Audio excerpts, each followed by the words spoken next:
Bir vaqtda Peygamber sallallohu alayhi vasallam sahabe yanında oturganda birge tayağı bilen aldı da jırni sızık kumga sızdı. Allah Teala'nın yolu bu dedi. Hem yanlarına sızık çıktı, sızıklar. Bunlar şeytan partisi, yani şeytan yolları değil. Şu yollara kösteğiz, adaşasız dedi. Demek, adaşması için Kur'an sünnetten barığa gerek.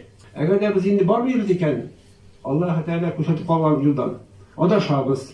İmam Maliki mezhebine nege salışı. Onda kimde kim değil. Bid'atning yaxshisi var, naşarı var deb aytgandi. Unda Muhammed Aleyhisselam bizga nidali zakatlar edegi bu çağırdı. Misal keltirsak, albatta stakanga salib qo'ydik suv. Shu solingan to'la stakanga biz narsa istaymiz ekan, u передавать etib yonga chiqacak. Qabul etilmay.